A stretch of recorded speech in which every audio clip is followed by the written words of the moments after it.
Thanks so much to all my patrons. Join now to help support the channel and help pick the books that I review. Link in the description. Alright, so it is the last day of the month, and that means it's time for my September recap video. So as always, I'm going to give you a little bit of a life update to start things out. Going to go over my channel stats and a channel update. Talk a little bit about my reading stats, and then give a recap of all the books that I read. And then finally at the end, in a really special one actually this time, I'm going to go over all the books that were sent to me. And I got a book I'm so excited that I got sent to me, and another kind of mysterious, gigantic package that I have no idea what's in it. So that'll be fun to kind of go over. So, life update. I've really only got two things going on in my life right now, but they're both very big. One is the soccer team that I coach is just multiple times a week, 3 nights a week. That's what I'm doing every day after work, and it's awesome. I'm doing under 9 girls. And the girls are, it's the same group of girls for the past 4 years with only like 1 or 2 exceptions. So it's awesome. They're all like best friends. All the parents are friends. It's really fun. And I coach the team with my dad, and a couple other dads, of other girls that are on the team. And they're so good. And we did so good last season that they bumped us up an age group. So we only play against, we're 3rd grade girls, but we play against 4th grade girls. And so we just finished out the halfway point in the season where they reseed you, and we ended up with 2 wins and 2 losses and a tie, which is pretty awesome, considering we're playing against older kids. Next year, we'll have to play against our own age group only, and so we're just going to dominate, I think. But yeah, so the next half of the year, we'll play against, they'll reseed us, probably with kind of similar strength teams, so it should probably be a similar kind of team rankings. But yeah, it's going awesome. The first year, we moved up to a big field. We were doing little 4-on-4 games before. Now we're doing 7-on-7. Goalkeepers. It mimics soccer now, other than this little like mini games that we used to be playing. So that's awesome. And the other big thing going on in my life is that my boss. So I work in politics. I have a politician boss. He is up for re-election in a super competitive. I live in California. It's one of the most competitive seats in the state of California. And yeah, so that's, I'm, doing my own job working for him, and a lot of my free time, I'm doing campaigning stuff when I'm off the clock. So that's taking a lot of time as well. It would be normally very nerve-wracking for me doing this, because if my boss loses, then I don't have a job anymore. But I actually, and I think I've mentioned this on the channel in the past, but I accepted another job that will take, that I'm going to be leaving this job at the end of the year, and I'm moving to another job, a same role, chief of staff, just for a different person, in a level of government that I know better and have a lot more passion for, and pays a lot better. So yeah, really awesome for me. Now I really want my boss to win because I love the guy, but I don't have that job security problem that a lot of other people have in that situation, which is pretty cool. So I like to sometimes go over the video games that I've been playing over the past month. So really I've been playing 4 games, a decent amount over the month. I've been playing Jurassic World Evolution 2, which is like a real-time kind of strategy game involving Jurassic Park, or not so much real-time strategy. It's like simulation, like a real-time simulation game where you try to create a park and hatch dinosaurs, and it's really fun. Not very challenging, but pretty fun. I've also been playing this really, I think it's an indie game. Probably not a ton of people have ever heard of it, but it's called Curse Crackers, For Whom the Bells Toils, I think is the name of it. And it's like a 2D platformer. I grew up in the 2D platformer, boom. And I love that. I have a sweet spot for that. And I love those kind of games too, because I can just put them on an audiobook, let my brain kind of shut off, focus on the book, and just let my hands do the work. And so that's been pretty fun.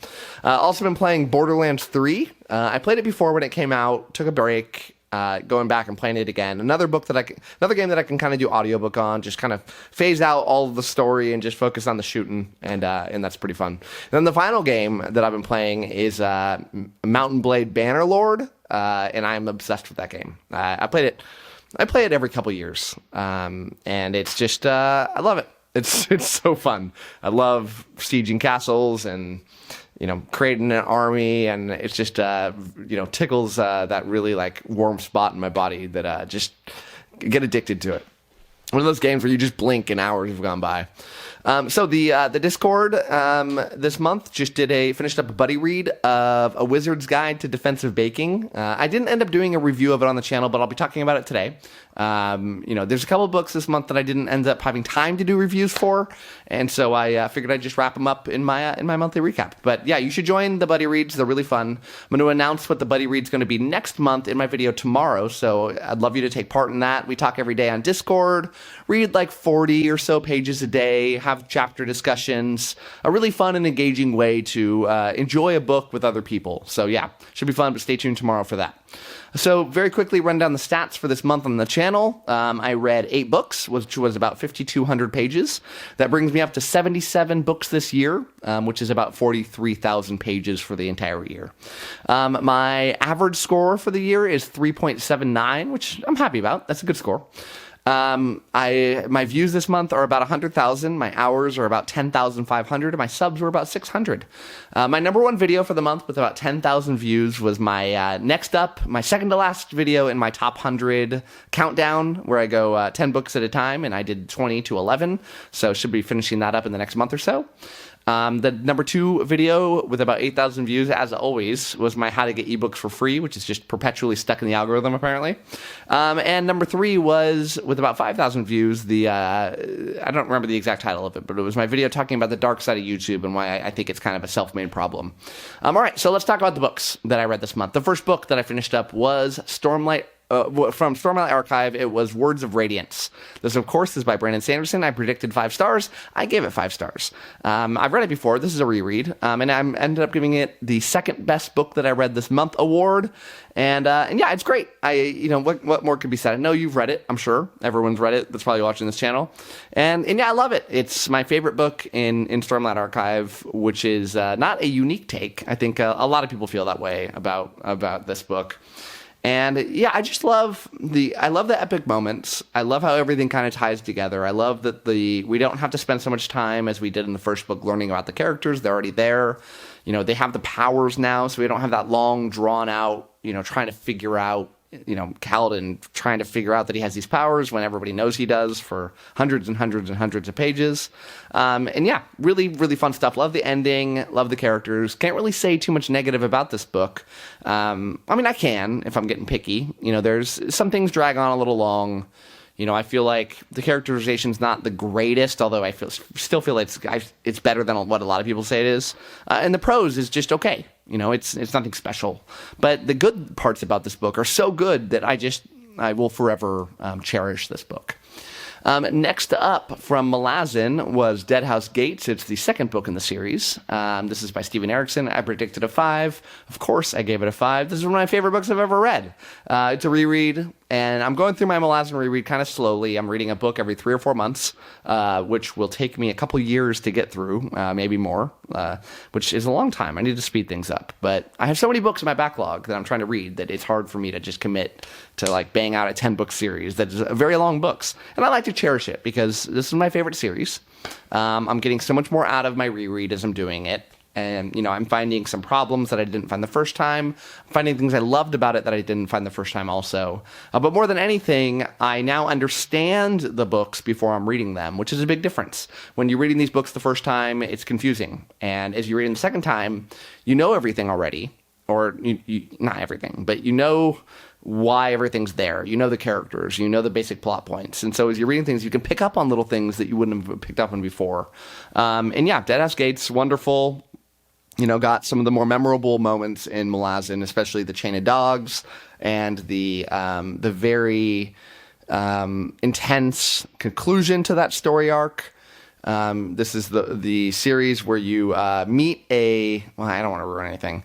You meet a character that is that goes by a different name that you're going to find out about later, and it's really cool hearing about this character who is very strong. I'll give that away, I guess.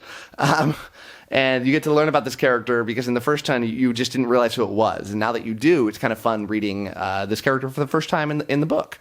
And just wonderful stuff. And yeah, love everything about it. All right, so the Love Fest is over. Let's go to something I did not love, and that was Old Man's War. This is the first in the Old Man's War series by John Scalzi. I predicted 3 stars. I gave it 3 stars. 3 for 3 on my predictions. Pretty hot so far. That's not going to last. And it's the second worst book that I read this month. This book was the Patreon raffle pick. I believe it was the Patreon raffle pick. And yeah, I just couldn't connect with it. I did a specific review for this where I go into a lot of detail. But I feel like it had this wonderful idea. And I loved the idea. I loved the first half of this book. I really thought it was really, I don't know about loved. I really liked the first half of this book. I liked this science fiction story coming out. I love this idea of a society based around Earth, where we are fighting intergalactic wars and with offshoots of humans from Earth that the Earth doesn't really get to know about because they're so much more technologically advanced that Earth is kind of shut out. And what Earth is used for is to send their older population to go fight in these wars. And the promise and the reason these older population people want to go is because the promise is when you go to fight in this war, they will rejuvenate your body back to some sort of youthfulness. And it's unclear how and why, and there's a lot of mystery surrounding it. And I found that the reveals of how and why were worth it. It worked out. But then, the action starts, and it just kind of falls apart. It felt like things were moving way too quickly. I wasn't caring about the characters. I feel like the characters themselves are written very samey. I feel like every character has this very same voice, and it doesn't make me care about any of them, which is a problem when you're reading a story where presumably you want to care about the characters. But I just couldn't really pull it together for this one. All right, next up was another reread, a lot of rereads lately, and it was The Crimson Campaign. This is the second book from The Powder Mage by Brian McClellan. I predicted 4 stars. I'm giving it 3.5 stars, sadly. And I loved this series when the first time I read it. I gave the first book, originally I think I gave it 4, and then I gave the next 2 5 stars. On my reread, I gave the first book a 4, and now I'm giving the second one 3.5, and it's actually making me want to say that I don't want to finish out this trilogy, even though it's only one more book. But I just, I feel like it's not you, it's me, I want to say to this book, because when I read it for the first time, I hadn't read a lot of fantasy, and I didn't know what I liked or didn't like, and, there's a lot of things I didn't like here. I do love the characters. I find myself very intrigued by the characters, and in general, the overarching story here going on, I feel like is a engaging one. I've said before, and it's a very confusing take that, I don't know if I can fully verbalize it, but this book the series reminds me of a lot of the First Law, but like not as good. Clearly, because First Law is one of my favorite series, and I would never give a First Law book 3.5 stars. But this idea that you've got these multi-POV characters that are kind of darker or grayer in this story that is not overly grandiose, but involves a similar kind of technological situation, in these the same kind of time period. Feels like, there's a lot of the same kind of intrigue levels, but it just doesn't slap the same. And, I feel like some storylines are there just to chew up pages. I mean, one storyline in particular goes on for hundreds of pages, and it continues on from the first book. And the conclusion of it is so dissatisfying. And this is it's the story of this character who gets his children stolen, which is a very compelling storyline. And it almost, as you reach the conclusion of it, you're like, what's the point of this? And when you first read it, you're like, okay, clearly, it feels like that story's over and we're going to get the point of it, but there is no point. It's just, it served, I suppose, to give some character depth, but it didn't work. And, there's other reasons that I didn't fall in love with this book again. But yeah, I'm out. All right. Next up for a banger, and this one was The Dregs of Empire. This is it's called a novella, but it's clearly too long for a novella. But it's like, an in-between book between the 5th and 6th books in the Sunday series by Christopher Ruocchio. I predicted 4 stars because I normally, these kind of more standalone-y, although it's not a standalone, but not in a main series books that are shorter in length. I don't normally love them, but God, I love this one. I'm going to give this my award for the best surprise of the month. And this was great. Of course I loved it. It's a adventure kind of swashbuckling tale about Lorien. And I love Lorien. He's awesome. And I want to know what happened to him after the previous book, because something major happens, and I wanted to find out. And this is a story where I get to find out. And he's just such an awesome character. I love this guy. He is a guy that is physically impaired. He is to explain this world a little bit, it's a sci-fi fantasy series, way in the distant future, where people can live if they are bred in a certain way. The highest of the highest class of people are called palantines, and they have these genetically modified genes isn't that an oxymoron? Genetically and genes? No, maybe not. But they can live for hundreds and hundreds of years. But you have to get that marriage approved by the government so they can mix the genes correctly. And if you don't get that approved, if you just, you get married or have children with somebody that is not palatine, and one of you is, that child will be an intis, and they are, looked down upon in society. They can live longer than a normal person, but they are physically, there's a lot of problems with them, and that's what this character is. And so, I love characters that have, that are set back and try to overcome that. And he overcomes it in such an intriguing way. And watching just an adventure tale of him trying to survive this major problem that he's going through, is just great. And I loved everything about it. All right, next up was The Hero of Ages. This is the final book in the first Mistborn trilogy by Brandon Sanderson. I predicted 4.5 stars. I gave it 4. I loved this book the first time I read it. This is a reread. I was obsessed with it. I thought it was one of the best books I've ever read, and it's just not. There's a lot of problems with this book, but it's still entertaining, and it still does tie the whole story together. But there's things about this book I don't like. And straight up, and I don't want to ruin it. It's hard for me to talk about it from a plot point. But there's a character that features heavily in the first book that gets tied back into this final book in such a ridiculous way. And I feel like it cheapens the story in many ways. I feel like there's a lot of the story is about this boy named Spook. And I couldn't care about this character very much or why they're going on. It felt too neat, if that makes sense. Felt like Brandon was like, I want to tie everything perfectly back together. I feel like he's kind of nailed it more in Stormlight, even though, and maybe in part because he has so many more pages to do it. And that we haven't got all the mysteries revealed to us. But in this book, it's like, all right, and this is the reason this happened, and this is the reason this happened. And everything was just an explanation that tried to perfectly fit together. And it made it too perfect, if that makes sense. Probably doesn't make sense, but in my brain it does. And it just, there was too much convenience.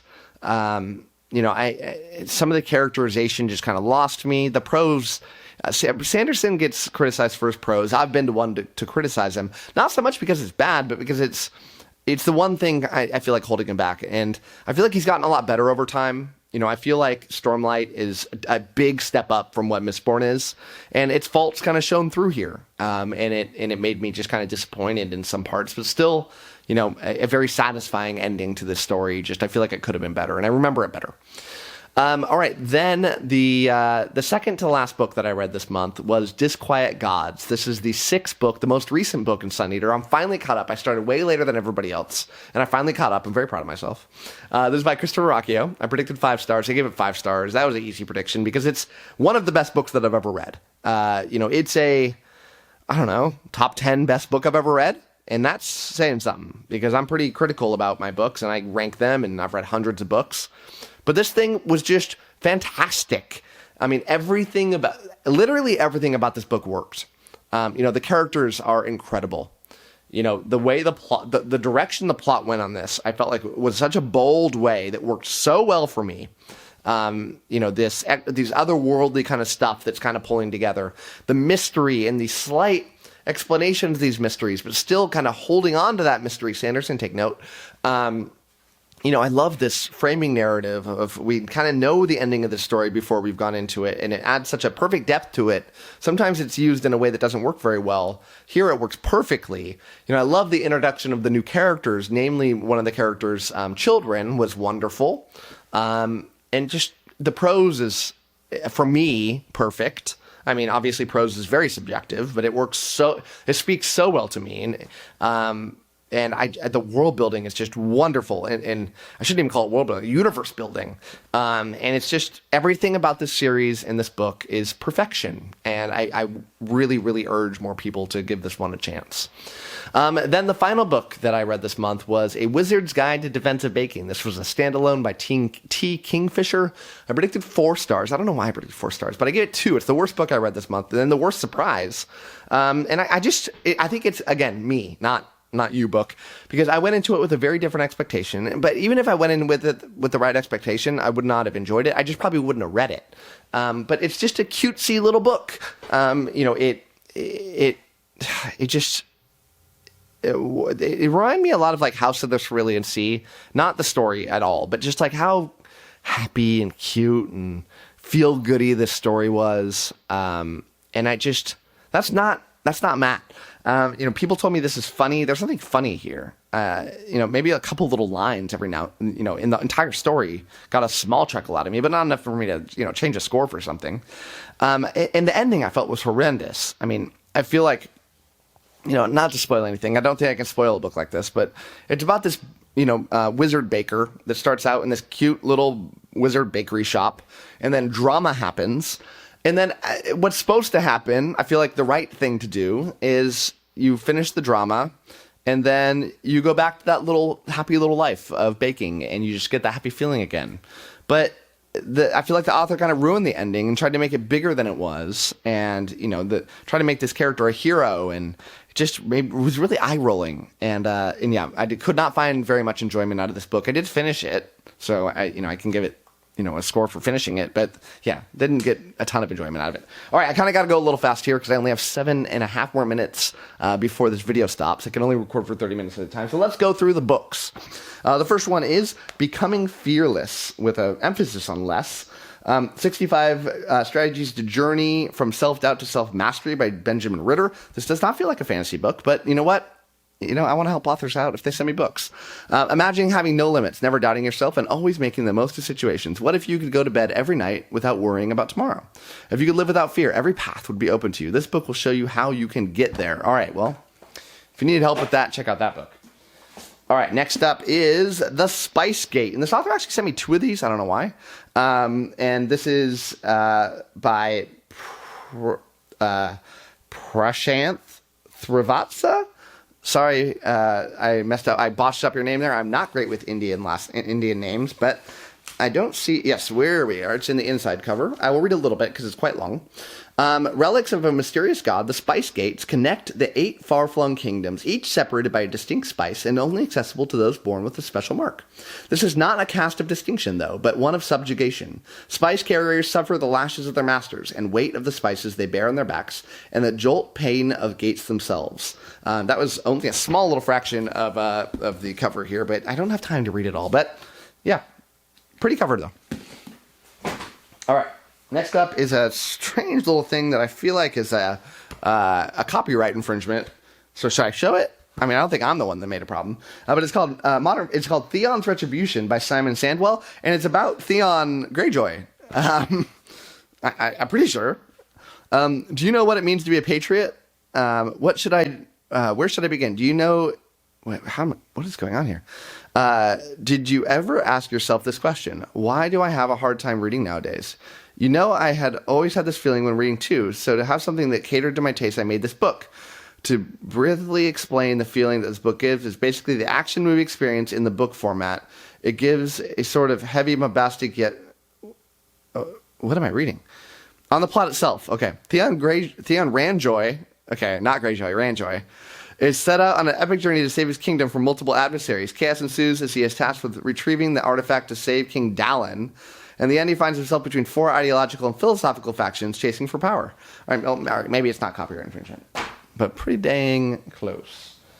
All right, we have 3 more. All right, what is this? Godina?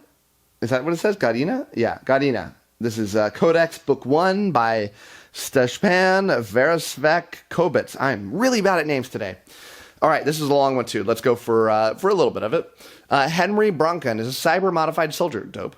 A special teams commander and the sole survivor of the Field of Death, also dope, on planet Morad. Unable to shake off his old demons, he enlists in a new mission to collect more of them. Planet Gadina is a prized new acquisition from the war with the Ancestors until it starts killing everyone who lands on it. 3 complete expeditions to the planet disappear suddenly with no trace and no survivors. All right, this one I'm excited about. This is special. I got sent to me The Fury of the Gods by John Gwynne. This is the final book in the Bloodsworn saga.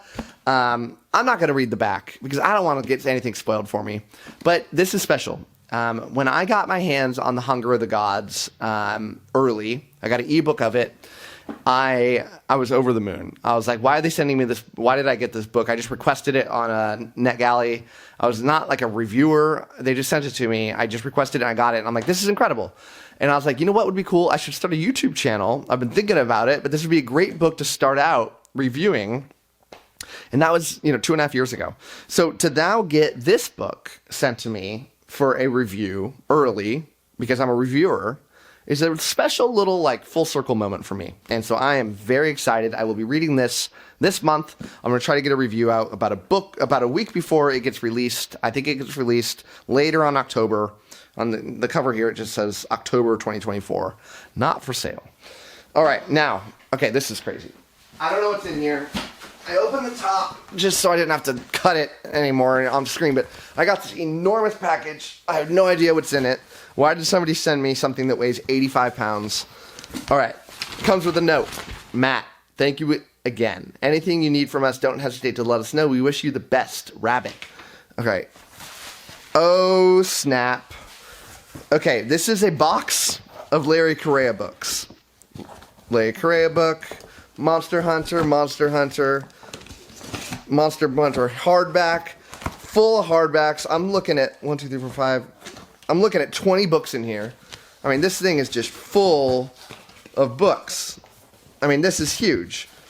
I got a book I just read recently, Son of the Black Sword by Correia. This is what Correia book is this? Tower of Silence. This is the next book in the Saga of the Forgotten Warrior that I need to read. This is the best gift I could have gotten.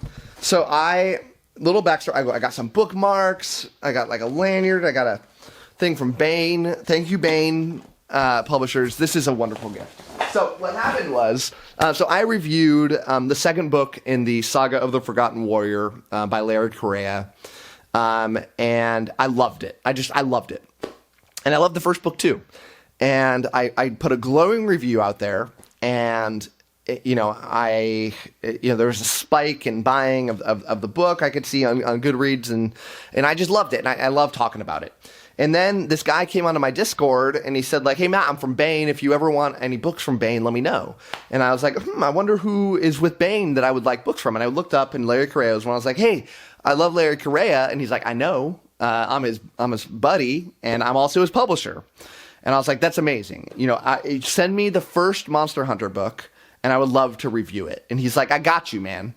And then he sends me this. He sends me every Monster Hunter book and every Correia book that's ever been made. That is special. I love it. That is going to now kickstart me to getting another bookshelf, because you can't see this, but my bookshelves, they go right here, but above them, I've been piling up all the books that keep getting sent to me, and it's to my ceiling. And my wife is getting upset at me, and so she's like, you keep getting books, we're going to have to get another bookshelf, which is cool. I'm cool with it. I might go into perspective. I might put one on the side, and then I'll be in a little nook, a little corner, so that'd be cool. But I think now with adding 20 new books to the list, I'm going to have to pull the trigger and buy another bookshelf. So that is it for me. I'm so happy about that. Thank you so much for watching this, and as always, happy reading to you. Thanks again to all my patrons, with a special shout out to my Ascendant tier and Librarian tier patrons: Amy, Alex P, Anna G, CJ, Doused, Darren, Daniel O, JD, Jonathan, Josh, Nathan T, Ned's Book Channel, Orthodoxia, Ron Reich, Russell, Ryan L, Sydney Baker, Slay, Tahir, Anna, Andra, Blair, Brock, Evan, Joe UK, Kat Mick, Marcus, Michael Sugarman, and Sky. Thanks for sticking to the end of this video, and if you want to watch some more content from my channel, click over here and I've got some good videos for you. Thanks so much.